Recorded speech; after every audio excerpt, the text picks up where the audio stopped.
大家好，我是贾医生。今天给大家介绍一个治疗肺热咳嗽的一个小方子，就是泻白散。泻白散呢是小儿药证直诀里面的一个方子，是宋代一个有名的儿科医家钱乙创立的。这个方子呢，它原方呢可以泻这个肺中的伏火，降这个肺热，治疗这个咳嗽。这里面呢有4个药：桑白皮、地骨皮、粳米和甘草。这里面的桑白皮呢，它可以入肺经、清肺热，平喘止咳。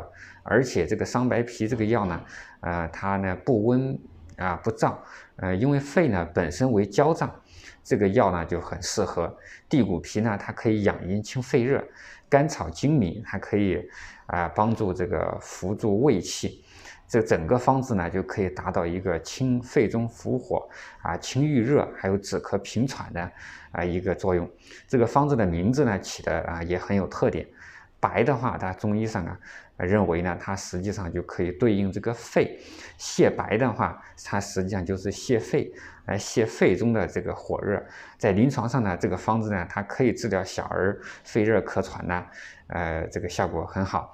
很多中成药里面也有包括这刚才说的这个泻白散这个引子，而且呢，不单针对小儿这个肺热咳嗽，包括大人、成人的这种咳嗽包括其他类型的咳嗽加减治疗，它都是有效的。而且呢，这个方子呢，在临床中除了治疗这个肺系疾病咳喘以外，治疗其他疾病呢，应用也比较广泛。之前呢，上学的时候跟的这个钟义哲老先生，他呢创立了一个就是三皮止痒汤。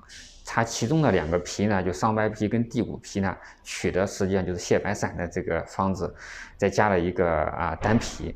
这3个皮呢，正好是取中医上以皮治皮的这个作用，来这个对应这个治疗皮肤疾病。因为这个肺呢它主皮毛，用这桑白皮、地骨皮、丹皮来清肺热呢，临床上加减治疗这种肺热型造成的皮肤瘙痒这临床效果也很不错。